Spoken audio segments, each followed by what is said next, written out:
Few days back I got a call from a friend. बात करते करते उसने कुछ ऐसा शेयर किया कि मैं ये वीडियो बनाने में मजबूर हो गई यार। पहले हम नॉर्मल तरीके से बात कर रहे थे जैसे हम करते हैं, बट जब बातें धीरे धीरे डीप होने लगी then he share that he is extremely confused in his life. He is 25 and is very scared क्योंकि 4 साल हो गया है ग्रेजुएशन का, but is still not clear what he wants to do in his life. He has tried his hands on few job but he was never satisfied, not in terms of money but that inner satisfaction. क्या कर रहा हूँ यार, काम में कुछ meaning ही नहीं है, पर्पस ही नहीं है। This was his words. मैं बिल्कुल भी सरप्राइज नहीं थी क्योंकि मैंने ये वर्ड, ये सेंटेंस बहुत लोगों के मुंह से सुना है जो मेरे एज के हैं, तो I was not surprise at all. Surprising ये होता है सबका लास्ट में यही रिप्लाई होता है एंड में, दैट 20s में तो स्ट्रगल होता है ना, नॉर्मल है, सब डील करते हैं। बट क्या सच में ये नॉर्मल है या नॉर्मल डिक्लेयर कर दी गई है? मुझे ना समझना था why is this happening. Most of the ones after completing the college is lost, is in anxiety, depression, is scared, finds life meaningless and purposeless. What is the root cause of all of this? मैं बैठ गई।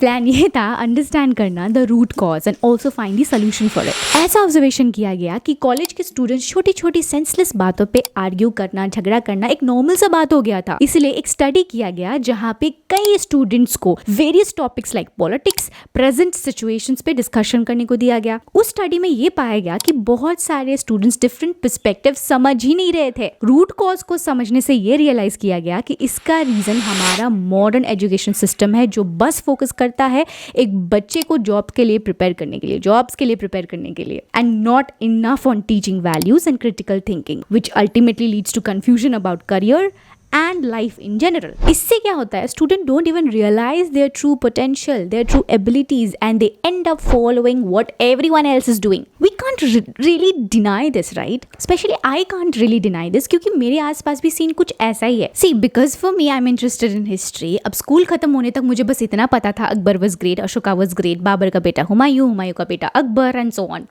I'm relearning everything on my own. अब ये problem तो है ही, but is there any solution for it? I don't know. But from my observation of the world and my understanding, हर चीज़ का answer and also solution actually इतिहास में मिल जाता है, because इतिहासा means that is how it happened. And if we know how it happened and if we really deeply know how India was before 1000 years, then I personally feel we may be able to find solution for it as well. Was this the same case in ancient India? If this was the case, how India could provide scholars and scientists like Aryabhatta, Vishnugupta Chanakya, Shushruta, Panini, Charaka, Pingala and many others. In the times we are living in right now, India is known for its diversity and its heritage, but 1000 साल पहले India was known for its education system. मुझे ये नहीं जानना कि चीज़ें कैसे completely उल्टी हो गई, क्योंकि थोड़ा आइडिया है because of the barbaric invaders who wanted to destroy the knowledge system India had, ये सबको पता है। I want to know how was the education system during that time, कि हजारों सालों के बाद भी संपूर्ण वर्ल्ड इसका तारीफ किए बिना नहीं थकता यार। I am going to divide this topic in 3 parts. First we are going to understand how education system was in ancient India. But देखो हमारा इतिहास इतना वास्ट है एंड मैं अभी भी रीलर्न कर ही रही हूँ, तो मैंने अपने हिसाब से जो भी स्टडी किया है उसी को मैं शेयर कर रही हूँ। Okay, in the second part और second video we are going to look through the great ancient universities, mahaviharas of India, and in the third part और third video we are going to understand both modern and ancient education and try to find solution for the problem my friend and many other thing is normal and is okay. देखते हैं if we can come up with some solution by the end of the series. आप और मैंने 20-22 साल तक ना जो भी एजुकेशन लिया है कंटिन्यूसली वो है टेक्स्ट बुक बेस्ड लर्निंग, जो कि मॉडर्न लर्निंग मेथड है, मॉडर्न एजुकेशन सिस्टम जो कि इंट्रोड्यूस किया गया था बाय ब्रिटिश ऑलमोस्ट 200 साल पहले। कुछ मोटिव से ये टेक्स्ट बुक बेस्ड लर्निंग शुरू किया गया था, जैसे आंख बंद करके टेक्स्ट बुक में जो भी लिखा है उस टेक्स्ट बुक राइटर ने उसको मान लेना without really understanding and questioning it. नया नॉलेज को आने ही नहीं देना, एक स्टूडेंट को बस एक कंज्यूमर ही बना देना है। Reducing teachers' authority on knowledge, मतलब टीचर्स की कोई राइट ही नहीं है to decide what to teach and how to teach. उनको भी टेक्स्ट बुक में जो भी लिखा है उसी को फॉलो करना पड़ेगा। मैं जब स्कूल में थी ना, मैंने देखा है यार कई टीचर्स होते थे जो कोशिश करते थे बताने का कि कितना महान था हमारा देश 1000 साल पहले, बट एट द एंड वो यही कहते थे अब एग्जाम में तो वही लिखना पड़ेगा बच्चों जो बुक में लिखा है। मतलब जो भी टेक्स्ट बुक तुम पढ़ रहे रहे हो उस राइटर को तुम्हें भगवान मानना पड़ेगा यार, क्योंकि वो तो कभी गलत हो ही नहीं सकता ना। अगर तुम्हारे दिमाग में डाउट भी आता है तो तुम उसको क्वेश्चन भी नहीं कर सकते। लेकिन जब मैं पढ़ रही थी ना, मुझे आश्चर्य हुआ ये जान के कि एंशिएंट इंडिया में बिल्कुल ऐसा नहीं था। इनफैक्ट शॉकिंग ये लगा कि एंशिएंट इंडियन एजुकेशन सिस्टम का फोकस था development of an individual in all levels, physical, emotional, psychological. इसीलिए वैदिक एजुकेशन एक इंस्पिरेशन की तरह था to all the educational systems of the world. थोड़ा समझते हैं एंशिएंट इंडियन एजुकेशन सिस्टम आखिर था कैसे। एजुकेशन को इस अंडरस्टैंडिंग के साथ शेप किया गया था कि life includes both living and dying, और ये दोनों ही जीवन का सत्य है। They together form the complete truth about our existence. तो ये ना एक व्यू पॉइंट देता है, यूनिक व्यू पॉइंट देता है चीज़ों को देखने का। इससे कुछ क्लैरिटी मिलेगी कि सबसे इंपॉर्टेंट क्या है और कैसे डिफरेंट एस्पेक्ट्स ऑफ लाइफ को बैलेंस करके जीवन में आगे बढ़ सकते हैं। एक क्लियर सेपरेशन बन जाता है between physical and spiritual, temporary and lasting, and material and moral aspects of life. वैदिक एज में एक इंडिविजुअल को दो टाइप का नॉलेज एक्वायर करने को इंकरेज किया जाता था। One related to practical day to day life and other focused on spiritual wisdom, paravidya and aparavidya. paravidya मतलब higher knowledge dealing with spiritual wisdom, aparavidya dealing with lower knowledge, practical and everyday sciences. वो सब lower knowledge अपराविद्या help करता था एक इंसान को present में comfortable life जीने में, और हायर नॉलेज paravidya एक इंसान को हेल्प करता था to prepare what comes after life. Ancient Indians को लगता था कि दोनों में बैलेंस करने की बहुत ज़रूरत है। ये जो बैलेंस था they thought would contribute to well rounded development of a civilization and a culture. अगर सिंपल तरीके से बताऊँ ना तो एंशिएंट इंडियंस बिलीव करते थे कि लाइफ बहुत छोटी है, so all the fun stuff doesn't last forever. Ancient Indians के महान ऋषियों ने एजुकेशन इसी आइडिया पे बेस किया था that they wanted to teach an individual to calm and control their minds and not get caught in worldly things, but at the same time education also focused to help students develop their all-rounded abilities. मतलब education को अगर इस perspective से देखा जाए तो it meant to help individual grow and fulfil themselves rather than just gathering information for the sake of knowing. Ancient Indian education अपने time के हिसाब से इवॉल्व होती रहती है। वैदिक एज से लेकर बुद्धिस्ट एरा तक काफी ट्रांसफॉर्मेशन देखने को मिलता है, बट कोर वैल्यूज ना लगभग सभी एरा में मुझे तो सेम ही देखने को मिली। अब एजुकेशन दिया कहाँ जाता था ये देखते हैं। एंशिएंट इंडिया में एजुकेशन एकदम क्वाइट और पीसफुल जगह पे दिया जाता था, away from all the noise and distraction, nature के बहुत पास। And the most important thing, instead of just studying from books, student learn from real life experiences. Goal बस फैक्ट्स मेमोराइज करना नहीं था यार, लाइफ को अंडरस्टैंड करना था। So the idea was to help students become capable of discovering profound truth on their own and use that knowledge to make society better.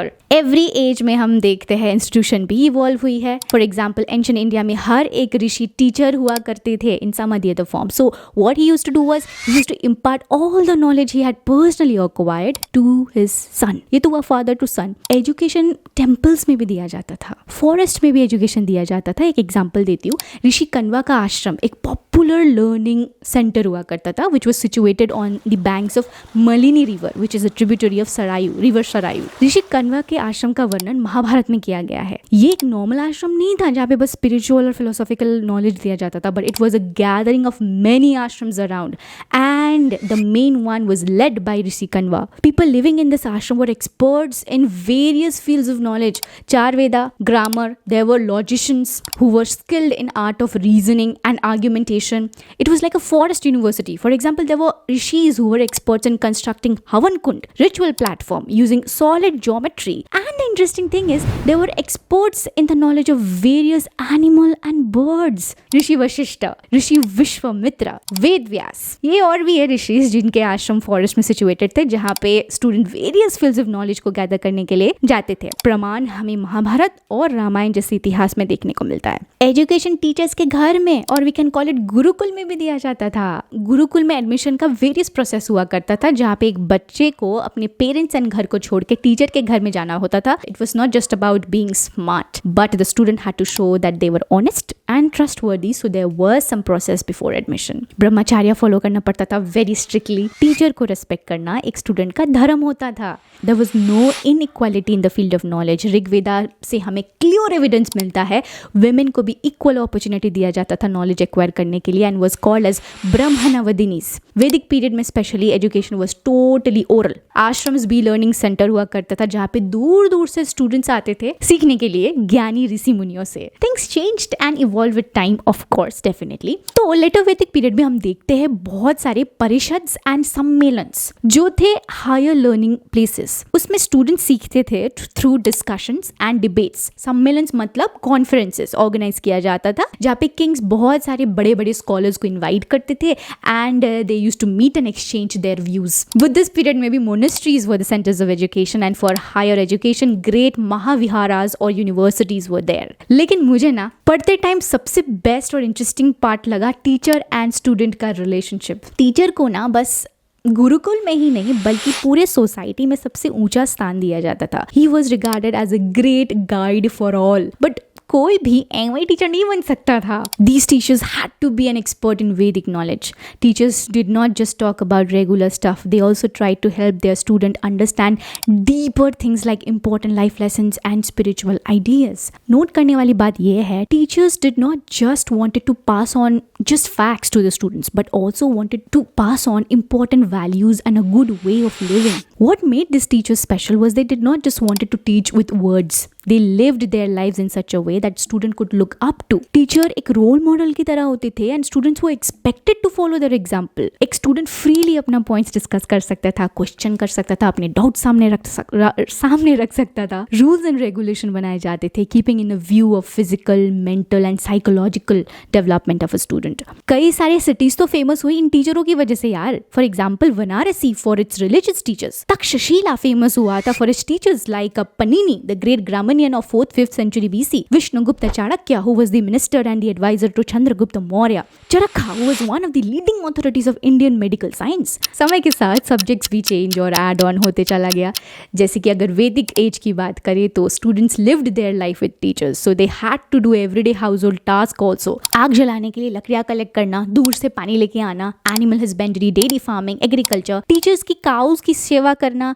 तो education ना बस थ्योरेटिकल नहीं था, प्रैक्टिकल था भाई. All related to realities of life. किसी चीज को करके ही सीखा जा सकता है, बिलीव ये था. Learning by doing. नेचर को कभी अलग नहीं माना गया, इसीलिए एक बच्चे का फाउंडेशन नेचर के करीब होने की वजह से वो मटेरियलिज्म एंड स्पिरिचुअलिज्म में बैलेंस कर पाता था. 4 वेदास, ऋग्वेदा, सामवेदा, यजुर्वेदा, अथर्ववेदा मस्ट होता था major subjects. Early morning hours में वैदिक मंत्रस का चांट कराया जाता था और टीचर्स स्पेशल अटेंशन देते थे करेक्ट प्रोनाउंसिएशन में.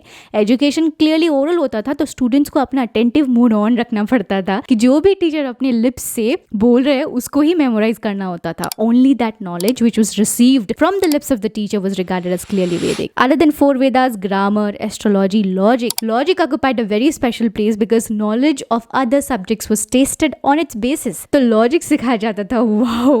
डिबेट्स एंड डिस्कशन के द्वारा लार्जली. तो एक तो ओरली एंड दूसरा बाय थिंकिंग, चिंतन. मतलब स्टूडेंट्स को टीचर के मुंह से निकला हुआ वर्ड्स को सुन के मेमोराइज करके सोचना भी पड़ता था. मतलब सोचने का भी फ्रीडम दे रखा था, दिमाग लगाने का full freedom. Later Vedic age में भी काफी सारे subjects like of course Veda mantras, grammar, इतिहास, history, mathematics, astronomy, even art forms like dance, music पढ़ाए जाते थे, सिखाए जाते थे. मैं जितना पढ़ रही थी ना, how they used to impart knowledge to a student, again and again इसी चीज को इंपॉर्टेंस दिया गया था. चिंतन, thinking, in fact deep thinking which is really interesting, very interesting. इतिहास और history like Ramayan and Mahabharat के थ्रू भी उस समय के एजुकेशन को समझा जा सकता है. फॉर एग्जाम्पल महाभारत में क्लियर एविडेंस मिलता है ऐसे आश्रम्स का जहाँ पे दूर दूर से बच्चे पढ़ने आते थे फेमस टीचरों से. Now imagine these ashrams were like schools where people lived and studied together. Each of these ashrams had different departments of various subjects. For example Agnisthana. In this department, they focus on worshipping Agni, fire. Enchanting mantras. Brahmasthana, Department of Vedas. Vishnusthana, department where students were taught how to be a good ruler, how to manage finance and running the kingdom. Rajniti, Arthaniti and Vrata. Mahendrasthana, military section. Vivasvatasthana, Department of Astronomy. Somasthana, Department of Botany. Garurasthana, department deal karta tha with transport. Kartikeyasthana, Department of Teaching military organization how to form patrols, battalions and army. तो आश्रम्स और गुरुकुल एक बड़े school की तरह function कर रहा था, जहाँ पे एक रिलीजियस प्रैक्टिसेस से लेके ruling a kingdom, military skills, financial skill, astronomy, plans, transportation, सब स्किल्स सिखाए जाते थे। बहुत दुख लगता है जब अपने लोग, खुद के लोग अपनी कल्चर, अपने धर्म की ज्ञान को सुपरस्टिशियस एंड स्टोरी बोल के इग्नोर कर देते हैं। खुद भी बैठ के कभी पढ़ के देखो यार, गौरवता से भर जाओगे। एंशिएंट इंडियन एजुकेशन सिस्टम इतनी वास्ट है, अगर हर टॉपिक को कवर करने लग गई तो जितना भी वीडियो बनाऊँ ना कम ही पड़ेगा। When I planned to do this, of course मेरे मन में कुछ एक्सपेक्टेशंस था एंड थोड़ा मैं नर्वस भी थी, पता है क्योंकि हमारा इतिहास, हमारे भारत का इतिहास इतना वास्ट है कि आई वॉज रियली कन्फ्यूज्ड कि आखिर शुरू करूँ तो कहाँ से करूँ। मैंने आपको बस इस वीडियो में 1% से भी कम शेयर किया है। एक्चुअली मुझे जो समझ में आया उसके हिसाब से, इनफैक्ट मैंने जिस सोर्स से स्टडी किया है उसका रेफरेंस लिंक मैंने डिस्क्रिप्शन में डाल दिया है। If you are interested please check it out. शुरुआत में मेरे जो फ्रेंड ने शेयर किया था उसको सोच रही थी, और इतना तो मुझे समझ में आ गया कि हमारा जो जनरेशन है ना, वो नेचर को अपने से बहुत अलग मानती है, बहुत ज़्यादा। मशीन्स की तरह तैयार किए गए हैं हम, इसलिए शायद after reaching certain point in our life we feel life meaningless, purposeless. कोई विजन नहीं, कोई मिशन नहीं, कोई गोल नहीं, ना खुद के लिए ना कलेक्टिव सोसाइटी के लिए। इस बारे में आने वाले वीडियो में बात करेंगे। आज के लिए बस इतना ही। अगले वीडियो में हम देखेंगे द ग्रेट महाविहारास और the university of ancient India, जहाँ पे द ग्रेट ग्रामनियन, पनीनी, विष्णुगुप्ता, चाणक्य और चरखा जैसे महान लोग टीचर और स्टूडेंट दोनों हुआ करते थे।